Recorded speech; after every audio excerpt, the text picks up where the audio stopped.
ഞാൻ ഒരുത്തൻ ആധാരം കാണുന്നില്ല, ആധാർ കാർഡും ബാങ്ക് കാർഡും കടലാസും ഒപ്പിട്ട ചെക്കും എല്ലാം എന്ന് പറഞ്ഞിട്ട് ബേജാറ് പറഞ്ഞു, തങ്ങളെ കാണുന്നില്ല, എന്താ ചെയ്യണ്ട്? കിട്ടിയാ നിങ്ങൾക്ക് ഒരു പൈസ തരാന്ന് പറഞ്ഞു. ഞാൻ പറഞ്ഞു നമുക്ക് നീ ആദ്യം നീയത്തൊക്കെ എനിക്ക് തരാൻ, നീ കിട്ടിയാ തരാന്നൊക്കെ നീ കണ്ടീഷൻ വെക്കല്ലാന്ന് പറഞ്ഞു. എന്താ ഞാൻ ചെയ്യേണ്ടത്? ഞാൻ പറഞ്ഞു മജ്‌ലിസുന്നൂർ കഴിച്ചാൽ മതി ഇൻഷാ അല്ലാഹ്.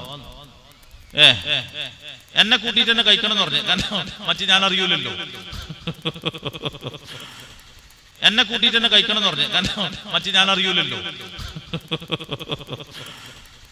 അങ്ങനെ മൂന്നാമത്തെ ദിവസം വിളിച്ചു പറഞ്ഞു തങ്ങളെ ബസ്സിലുണ്ടായിന്, ബസ്സിന്ന് ക്ലീനർക്ക് കിട്ടി, ക്ലീനർ അത് എടുത്തു വെച്ച് അതിലൊരു നമ്പർ ഉണ്ടായിട്ട് എന്നെ വിളിച്ചു പറഞ്ഞു.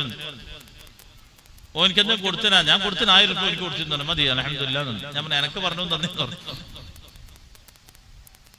മജ്‌ലിസുന്നൂറിന്റെ